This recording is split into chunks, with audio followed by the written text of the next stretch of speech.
welcome to The Diplomat. Chairman Kim Jong-un's visit to Seoul has been making news headlines worldwide with the hope that it'll spark positive progress in both inter-Korean relations and also disarmament negotiation between Pyongyang and Washington. Therefore, today on Diplomat, we sit down with the two former officials from U.S. Department of State, Mr. Revere and Mr. Stanley Roth, to talk about the significance of Chairman Kim's visit to Seoul and also the progress for the second Kim-Trump summit.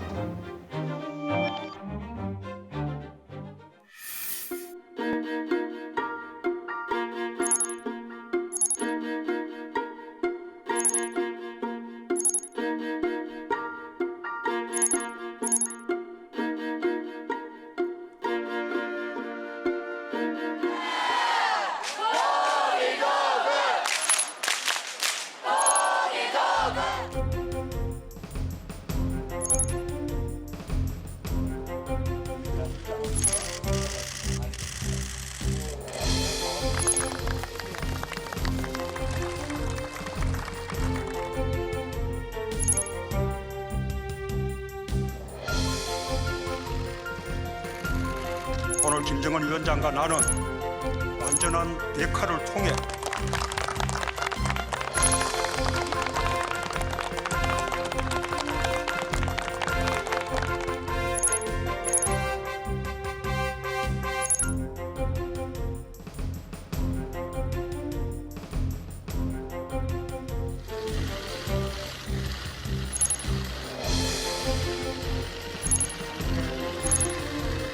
result.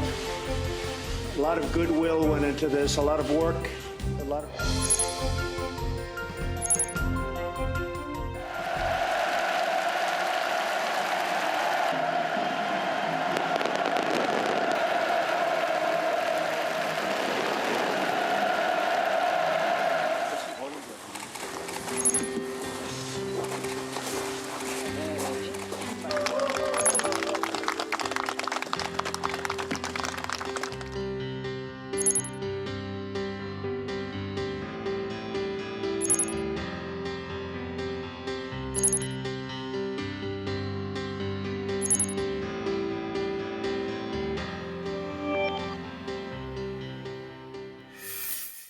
Mr. Roth, welcome to Korea and thank you very much for joining our show. And thank you very much for inviting me to be on the Diplomat show. Thank you. So my first question, do you think Chairman Kim Jong-un will visit Seoul within the year? It's getting harder and harder with every passing day. Now I realize there is a significant difference between how the U.S. treats head of state summits, which usually requires months of negotiation. You know, the U.S. president travels with hundreds of people, literally, and it takes a lot of time. Whereas there's certainly multiple precedents on the Korean Peninsula side that things can be done much more quickly. But having said that, even though the physical difference between the two countries is quite small, short, there still has to be time for preparation. Right. Today I read an article in one of the newspapers suggesting that at a minimum there needs to be 7 to 10 days. Assuming that's correct, and I'm not the expert, but it sounds reasonable, you know, that means pretty soon we're running out of time for it to happen this year. And it is a bit concerning that there's been no word yet from Pyongyang about a date. So it's getting less likely, but still not impossible. Right. Chairman Kim Jong-un hasn't confirmed his visit yet. What do you think has caused the delay? You know, one can only speculate. There's a possibility that, I'll use a technical American term, it's a bandwidth problem, that there are only a certain number of people who work on a summit, both on the substance and on the logistics, and that they're simply having a hard time getting prepared in time. That's a pretty benign possibility. A less benign possibility is that he wants to pressure the ROK, that he doesn't want to come now because he's hoping that if he doesn't come, that President Moon, as I mentioned before, will try to pressure President Trump to be more upfront prior to his summit, you know, with sanctions relief. It may be because North Korea has decided it wants the second summit with President Trump before the fourth summit. with President Moon, which is not worrisome. I think the South also would like the second summit to occur first. A more worrisome possibility, and you realize all of these are guesses, but a more worrisome possibility he's not coming because there's opposition from what people call hardliners. I'm not exactly sure what hardliners mean, but presumably members of the party and the military who don't support this inter-Korean dialogue, and probably not the dialogue between the U.S. and the DPRK, and that President Kim is busy getting his house in order before he comes. And the worst possibility is that he's no longer anxious to have the summit because he's disappointed with the results from the summits thus far, that he feels it hasn't brought enough sanctions relief progress or progress on a declaration to end the war. Again, it could be anything from just working on it, need a little more time, to we don't want to do it. I see. This is a separate story from Chairman Kim Jong-un's visit, but there's been a secret meeting at PANMUNJOM between Pyongyang and Washington recently. What options regarding denuclearization and correspondent measures do you think the two discussed there? Well, as you mentioned, it's secret meetings. All I've seen in press reports about Andy Kim, don't know how many meetings, or even if there have been meetings, although it's certainly been reported as such by both the American and Korean press. Assuming that there have been meetings, one would assume that the priority be trying to arrange the second summit meeting. As I mentioned, that does take quite a bit of preparation in U.S. terms, and this is a nice quiet mechanism for trying to get that done. It's also entirely possible that there's some substantive dialogue. What can we achieve? What do we want to announce? They could be working on another joint declaration, or they could be working on a roadmap, a process to announce, or maybe just an agreement to have the working level group negotiations that I discussed before. But I emphasize this is pure speculation. I'm just guessing because secret talks are secret talks. I see. If Chairman Kim Jong-un visits Seoul, what benefits can Seoul, Pyongyang, and Washington can expect? Well, obviously I'm not in a position to speak for any of the three governments involved. I can only give you my personal opinion. I think for Seoul, it's a major boost to President Moon's process that began with the Olympics of pushing simultaneously tension reduction, peace process, and denuclearization. And I think it gives him further opportunity to try to use the inter-Korean dialogue process to enhance the prospects for a denuclearization agreement. It certainly builds upon the trust, as I mentioned before, Right. That the fact that President Kim is willing for the first time to visit Seoul is a very big deal. For Pyongyang, I think it's an opportunity to get more benefits. I think that it's possible that he's coming expecting either some relief on sanctions or that maybe more progress on humanitarian fronts, maybe to expedite the railroad agreement, which right now is at the study level, but that he will hope something positive comes out of it. Maybe he thinks there'll be progress on some type of declaration to end the war, although North Korea traditionally has wanted to talk to the U.S. rather than Seoul about that, which is ridiculous. Obviously, Seoul is the principal party, not the United States, but he may expect that. And finally, more worrisome from a cynical perspective, maybe he's hoping to drive a wedge between the U.S. and the ROK. That he hopes that his visit will result in either the United States being angry with the ROK for moving ahead with this without more progress, or maybe he's hoping he can pressure President Moon to get the U.S. to provide some sanctions relief before a second summit.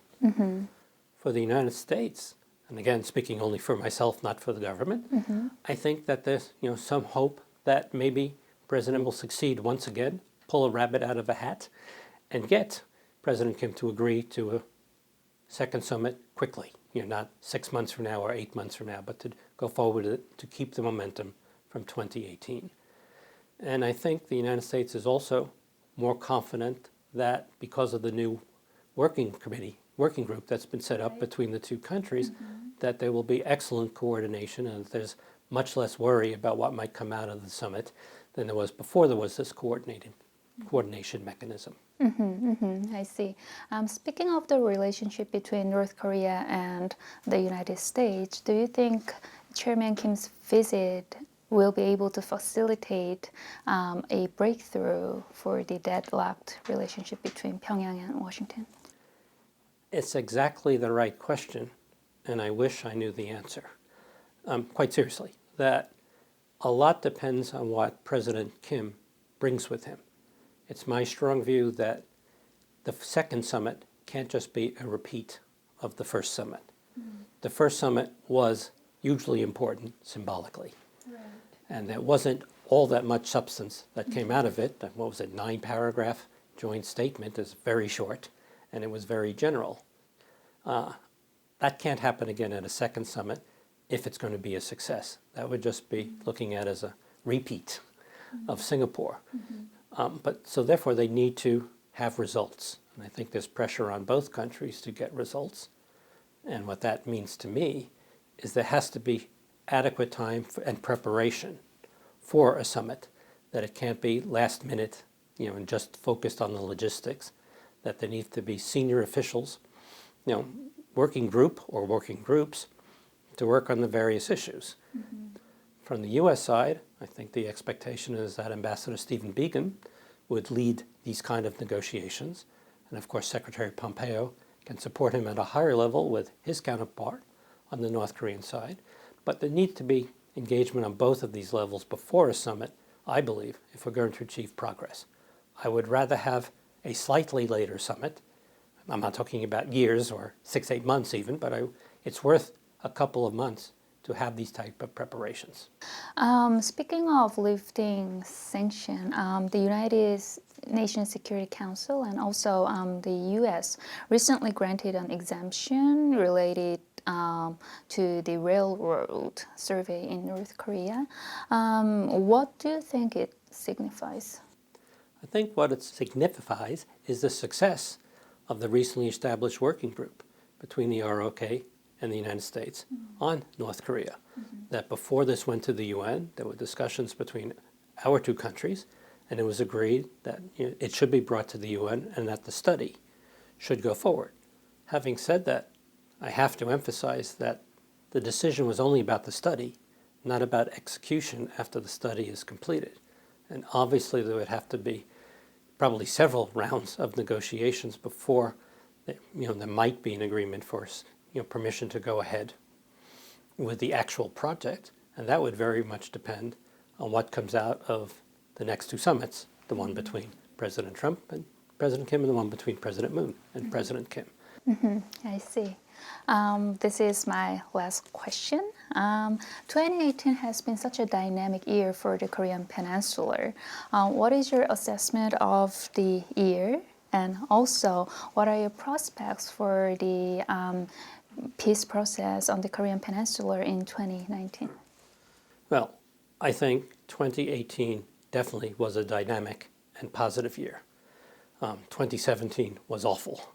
I mean, it wasn't just awful rhetorically, we're all used to that when dealing with North Korea, but it was really awful in terms of the risk of some type of conflict. I think that thanks to the very bold initiative by President Moon, inviting North Korea to the Olympics, and then persuading him to have a summit, and then persuading him to have a summit with President Trump, that the whole dynamic changed. We went from talking about the risk of war and deterrence and what we need to do to strengthen deterrence and the like, to talking about tension reduction, possible negotiation of the end of the conflict, and of course, how to achieve full, complete denuclearization. So I give President Moon a lot of credit, and frankly, I also give President Trump a lot of credit. No other United States president had been willing to have a summit with a leader of North Korea. He took the risk of having a summit without knowing if it would be successful, and he did it. That was bold, that was courageous, and I think it did help. That there has been a reduction of tensions. It has led to some steps by North Korea. We can argue over how significant they were. I think by far the most significant is the continuation of the moratorium on testing of both nuclear weapons and missiles. That doesn't mean all their activities have stopped, but not testing is significant. And I think an awful lot depends on what President Kim decides to do, both with respect to the summit with President Moon and with respect to the summit with President Trump. It can be an historic year if we get a negotiating process started that then leads to agreements, whether it's on a roadmap for denuclearization, an end of war declaration, some humanitarian aid, possibility of some sanctions relief. And I certainly hope that happens. It's in the interest of all three countries. There is a chance, however, that it could be the opposite, that President Kim may decide that he has miscalculated, that he thought he was going to get a lot more benefits up front, and that he doesn't like this process. He can lift the moratorium at any time on testing of the weapons. So we don't know. I'm rooting for the positive scenario, and I think the ROK and the United States as allies should do everything they can together to try to make it happen. But none of us can predict what President Kim will do. But let's be optimists. Yes. Mr. Roth, thank you very much for your insights and also your time for today. It was a great pleasure. Thank you. You're welcome.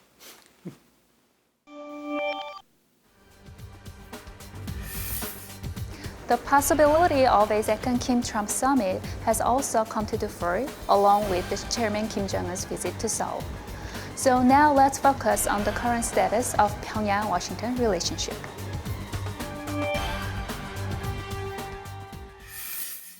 Mr. Revere, welcome to Korea and thank you for joining us today. Thank you for having me. It's good to be back in my second home. Mr. Revere, do you think Chairman Kim Jong-un will visit Seoul within the year? If you're looking at a possible visit to the Republic of Korea by the North Korean leader, if you're on Kim Jong-un's staff, the very first question that you have to ask is, what are we going to get out of this? What is in it for us?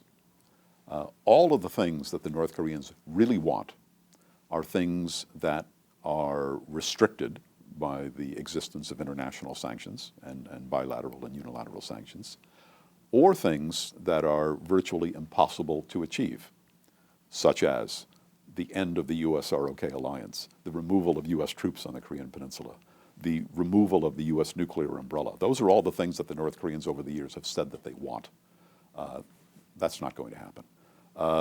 The North Koreans have said that they want the removal of international sanctions. Well, the way to do that is to denuclearize. And the North Koreans have not shown, unfortunately, any signs that they're serious about denuclearization. So if those are the North Korean positions, what is it then that the North Korean leader would achieve by coming to South Korea? He wouldn't be able to get the things that he really wants and he really needs. So if I'm working for Kim Jong-un, I would say, boss, I really think we should think carefully before going down to Seoul, because we may not get what we want out of this. In fact, we won't get what we want out of this at this point. So we all know that one wants sanction relief, while another says no until final denuclearization. What do you think the two sides should do to come to an agreement? One possible way of resolving this is for the United States to do what the Republic of Korea has done with North Korea, which is to start painting a very detailed picture about the future relationship between the two sides. And what I have in mind here is for the United States leadership, and the President himself, to make it very clear to the North Koreans what the United States is prepared to do, how far the United States is prepared to go in terms of improving bilateral relations, and to the extent that he can, even provide the North Korean leader with a timeline in which all of this could take place. And so there is a possibility of going forward based on this notion that the United States could tell the North Koreans, here is the picture going forward. Here is the timeline, here are the milestones, and here is where we will be 6 months from now, or 1 year from now, or 2 years from now at the end of this road. And to try to do that in a way that convinces the North Koreans that we're serious about this. But then, of course, they have to convince us that they are serious about taking their steps. So that may be the way forward here. President Trump mentioned that he will hold a second summit with Chairman Kim in January or February. How likely is it? The president seems to want to meet Kim Jong-un. And Donald Trump is the sort of person that when he wants something, it happens. I would hope that if there is going to be a second summit, it would be better prepared than the first one, that we would have a clear set of goals and objectives that both sides share, that we would agree in advance on what the outcome will be. But for a second summit to occur, if the President of the United States comes away from that summit and the North Koreans have still not taken any substantial denuclearization steps, I think it will be looked at by many people as a failure, quite frankly. And no matter how many times Donald Trump says to the American people, the threat is over, the threat is gone, the reality is obvious to anybody who looks at North Korea. The threat is not over, the threat is not gone. And so the president is walking on dangerous ground here. And I think he will need to demonstrate in a concrete way that substantial, significant progress has been made here. And so to me, that's the biggest barrier to a second summit. And it's the reason why here we are in the middle of December almost, and we still don't have a date or a venue. It's because people realize that there's a lot of heavy lifting that has to take place before that second summit occurs. This is my last question. 2018 has been such a dynamic year for the Korean Peninsula, obviously. What is your assessment of the year, and what are your prospects for the Korean Peninsula in 2019? This has indeed been a dramatic year in North-South relations and on the Korean Peninsula.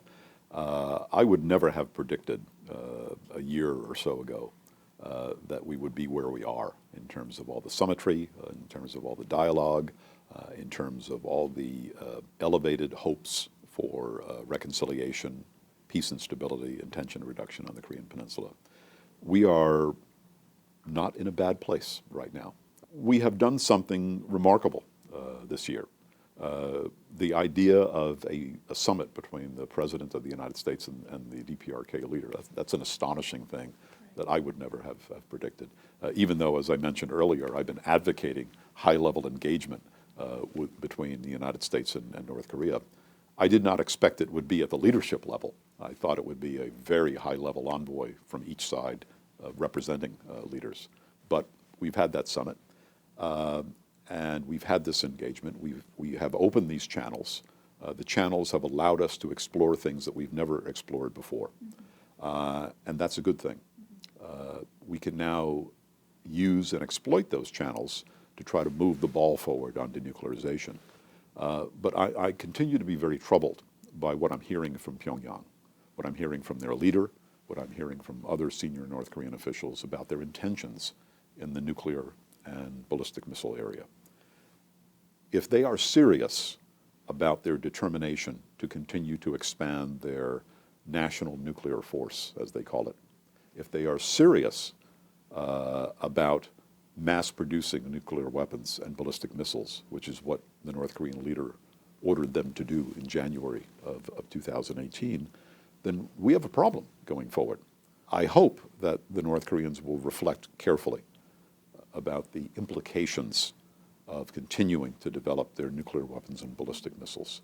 We have opened a door to the potential for a dramatic new relationship, not only between North and South Korea, but between the United States and the DPRK. Several times over the many years that I've been working on North Korea, we have opened that door, and the North Koreans have refused to walk through it. That door will only be open for a short time.